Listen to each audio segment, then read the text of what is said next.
Hi again, it's Heather, the Butterfly Effect plant-based weight loss, with the second in our video series, How to Take Off 100 Pounds or More. And the subject today is super important, and it is called Finding Your Why. And what I mean by finding your why is there is going to come a day when you are doing really well on your plan. You are, cruising along, but you're getting a little bored with your choices. Maybe it's the holiday times and somebody's bringing in some kind of yummy food that you used to like very much. Maybe you pass a certain restaurant that you used to go to. Something triggers you, and all of a sudden it comes on fast and it comes on strong, and you want whatever it is. I'm going to let you fill in the blank. I'm not going to fill in the blank because I'm going to try really hard not to trigger anyone with any of these. And so I want this to be a safe place for those of us who do have food addictions or who are easily triggered. At that moment, you're going to want to have that food. And this is when you're going to say no. And why are you going to say no? What is your motivation? Now, your why has to be powerful. It has to be strong. It has to be more meaningful to you than any of the things that you used to eat. You have to want it more. And so that's why it's probably not what you think it is. I want to be a size 5 is not your why. I want to be lean, strong, and healthy is not your why, okay? Your why goes way deeper than that. And to find a why that will hold you over and get you through those hard times, you're going to have to go deep. So what we're going to do is we're going to use neuro-linguistic programming as a technique. NLP is what they call it. And it's going to help us to find our why. So it's been said that if you want a better answer, you should ask yourself a better question. So instead of asking yourself, why do I do this? Why do I always binge? Why can't I stay on my plan? So your brain is going to come up with all the reasons why you can't do this, why you don't stay on your plan. You ask your brain to come up with those things, and it's going to come up with them for you. So what if you asked a different question? To get a better answer, ask a better question. Everybody's heard the analogy about the frog. And it goes something like this. If you want to cook a frog, you don't put the frog straight into boiling water. This is horrible, by the way. Whoever thought of this is one sick person. So anyway, if you want to boil a frog, you don't put the frog straight into the boiling water because it will hop back out. Instead, you put it into a cold pan or something that's just slightly warm, and you turn the water up, and you turn the water up, and you turn the heat up more and more, and the frog won't realize that it's getting worse and worse and worse, and it will stay in the pan until it is meeting its doom. Again, blech, I hate that analogy, but it is kind of what happens to us. So we're going along, and it's like, well, I'm just going to have this one time, and we still look okay, and we still feel okay, and then a little bit more time goes by, and a few more occasions to celebrate or cheat or do whatever go by, and you get into this and you get into that, and before you know it, the heat has really turned up on your life. You are no longer in a comfortable position. And so what you have to do to reverse that, because people love homeostasis. Homeostasis is when things stay the same. So we love it when things stay the same, and we don't like change.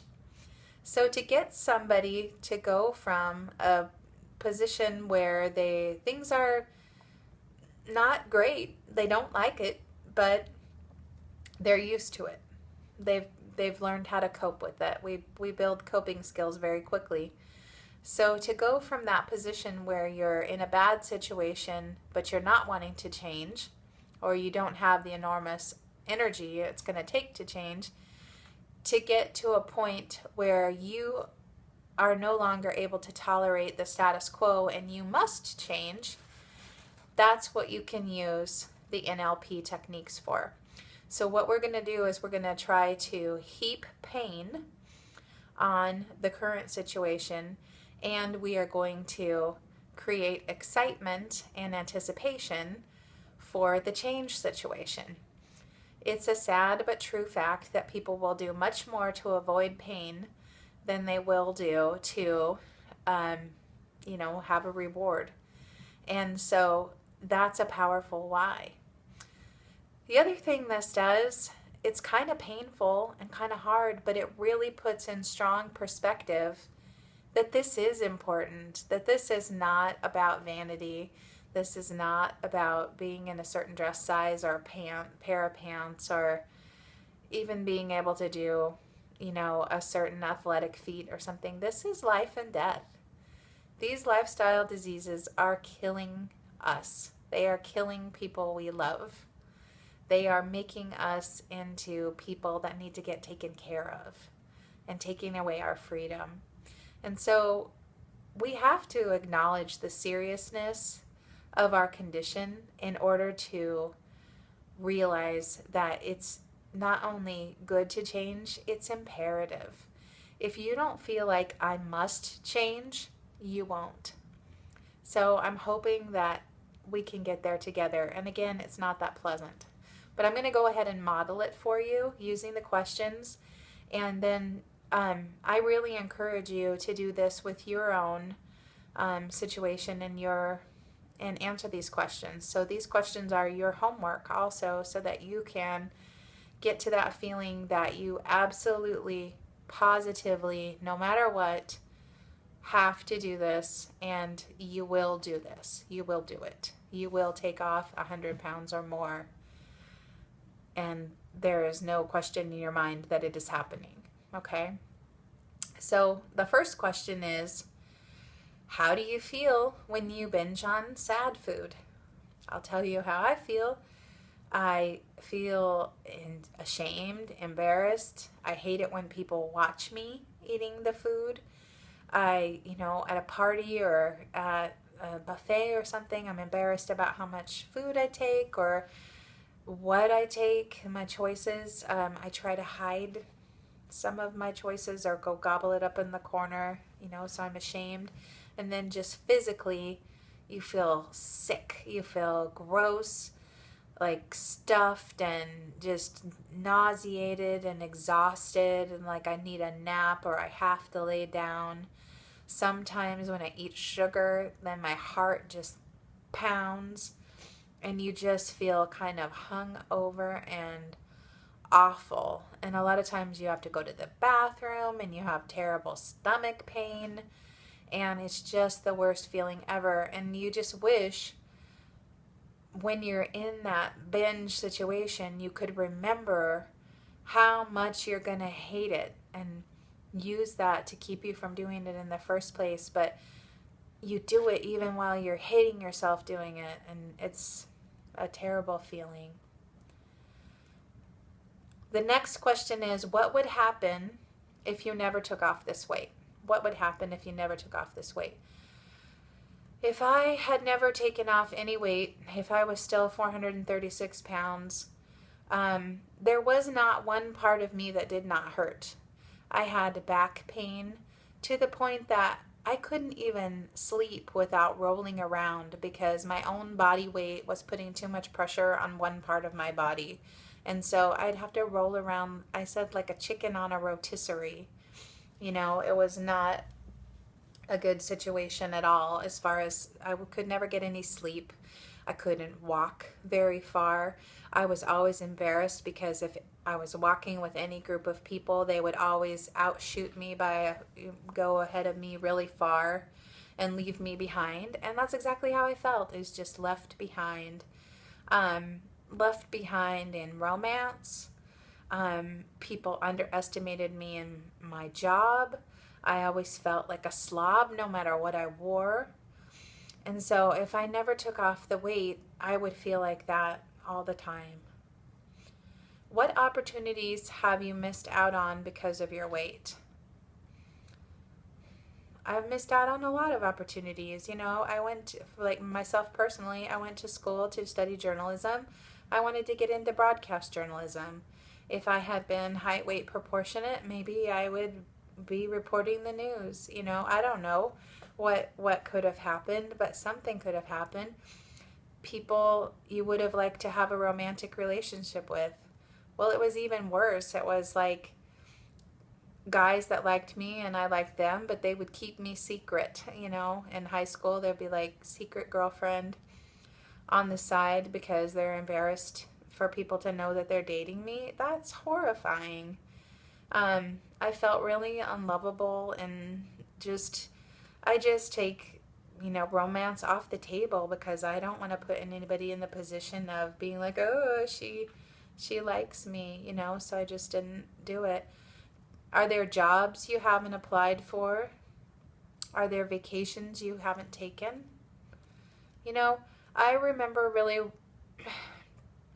really seriously, like, taking my kids to a water park, and I thought that would be so fun, and I would go with them, and I was just demoralized when I got there. I was surprised because I've been fat all my life, so it wasn't like I'd never been fat out in public. I just had to live my life, so I would just go ahead and do things anyway, but I could not bring myself to go down those water slides, and I felt so sad about it. And I'd watch my kids do things like zip lining or, and I'd be terrified the zip line would break or something like that. And I'm joking, but it was a horrible feeling of just always watching everybody couple up and go off to get, in high school, everybody's getting girlfriends and boyfriends, and then there's me.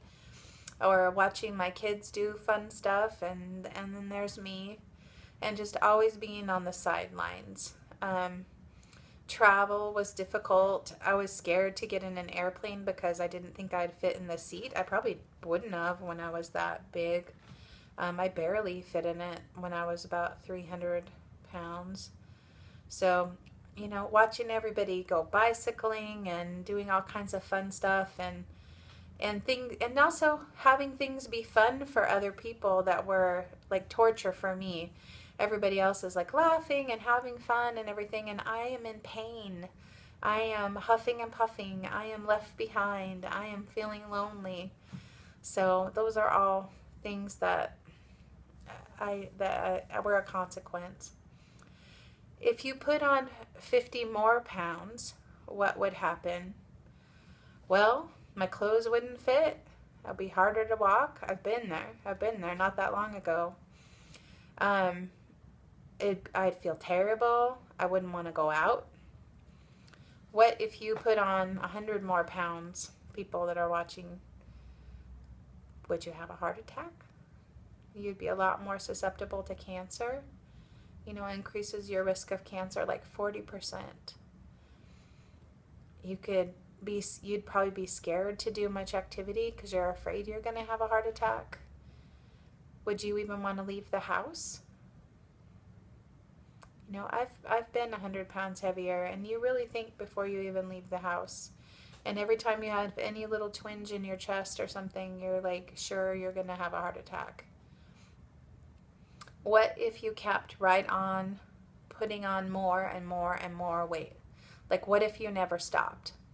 What if you just kept doing that and doing that, until you were housebound, isolated, not able to breathe on your own, not able to do things for yourself, needing help to shower, needing help to go to the bathroom? That your world would shrink right down to just one room or two rooms in your house. You couldn't find clothes that would fit. Would you need, like, if you needed medical assistance, would they have to call the fire department to get you out? Can you imagine that? Everybody in your neighborhood gathered around your house watching the fire department gawking while they take you out the door. Think about that. I mean, what would you do if you did have a heart attack or a stroke? Who would take care of you? Would people that you love take care of you? Is that the life you want for those people?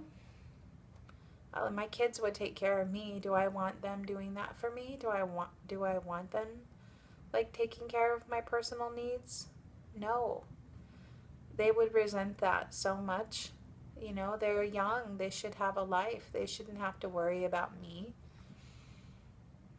I would feel so guilty and just say goodbye to dignity. Say goodbye to any kind of personal integrity. And yeah. And then finally, what if you died? What if you died? Or what if you found out you were dying of something you knew in your heart could have been prevented? How would your family get by without you? I mean, that's the saddest thing in the world. If you've got little kids at home and you would pass away and they would know that you didn't take care of yourself, that is a horrifying thought, you know. We have to do this. We have to do this. Now you know your why. Now you know your why. And I have to tell you, I lived through this not that long ago. I had my parents who both had chronic illnesses that were, if not caused by lifestyle, at least exacerbated by lifestyle. And my sister and I ended up taking care of them. And I watched my father, who had been an athlete, went to the Olympic trials in 2 different sports, in gymnastics and ski jumping. And he ended up in a small room in a place he hated and had all his meals in his room. All he had was television, and we'd come over and visit as often as we could. But he ended up not being able to do anything for himself at all. And the same thing with my sweet mom. Just went through hell with medical procedures. And, you know, never the life she wanted for herself, never the life she wanted for her kids to take care of her. And I don't want that. And when my mom was dying, one of the things she said to me was, Heather, I want you to take care of yourself. I want you, when I pass away, I want you to not fall apart. You're doing so well. I don't want you to fall apart. And I made a promise to my mom. I won't. I will not fall apart. And I intend to keep that promise. And that is my why. And that is why this absolutely has to happen. And that is why I'm able to stay on my plan very, very, very consistently. Because that's my why. Okay. So switching gears just a little bit here. We can also use neuro-linguistic programming to help us get excited. It doesn't have to just be a bummer, okay? So I have to ask you, what if you stayed on your plan to the letter? How would you feel? Would you feel proud? Would you feel disciplined? Would you feel excited? Would you feel like, wow, this is a miracle? Would you be impressed with yourself? What if week after week, no matter what happened, you stayed on track? How would it start to show? What if week after week you gently and easily remove 2 to 4 pounds every single week permanently? How would that feel? Would you be excited? Would you get some new clothes? Would you want to tell everybody? What if people you hadn't seen since high school saw you looking amazing, glowing, feeling awesome and alive? How would you feel? What if you saw your ex and you just happen to look fabulous. You stayed on your plan to the letter. You've taken off 2 or 4 pounds every single week, week after week. You know, do you realize that if you did that, by the end of this year, by this Christmas, 50 pounds, no problem, gone, halfway there, bam, just like that. What if you saw someone who used to bully you? How would it feel to be healthy and fit and strong in your convictions and know that you have overcome this problem? How would it feel to overcome something that maybe has been a lifetime problem to you? How would it feel to have your New Year's resolutions not have anything about losing weight or getting fit on it, because you already are? You already are. You got this. You know what to do. Where would you go? What would you do if you were healthy and fit and strong right now? Is there a trip you wish you would have taken? Is there something you always wanted to try? Do you want to bungee jump? Do you want to skydive? Do you want to go zip lining? Maybe you want to go to Vilcabamba and go to a raw food retreat, or go on the holistic cruise for vegans. What do you want to do? What if you could do that looking slamming in a bathing suit? What if you could feel confident with your partner again and not want to hide in the bathroom? What if you could feel confident meeting someone new? How would that feel? Do you see why you have to do this? That's your why. Okay. So here's your homework. I want you to watch this video again, and this time you answer the questions. Just go ahead and mute me when I'm answering them. It's your turn. This has to be personal for you. I think it's really, really helpful to have a journal and to write these down, because when you have a weak moment and the whatever it is calling you, you'll have an opportunity to pull this out, read it over, and find that conviction again. Remember that we want to pile pain on the status quo, and we want to pile excitement on the future state that we desire. I hope this is helpful for you. I hope that you can find your why, and please subscribe if you want to continue with this whole series of how to take off 100 pounds or more. Please let people know about it or share it if it would be helpful for people that you know. And I love your comments. If you feel comfortable sharing your why, I would love to hear them. And I honor you, and I support you, and I know that we can do this, because any small changes, no matter how small, done very consistently, will get you there. They will get you the results you want. So until next time, get it. Find your why. All right. Have a good one.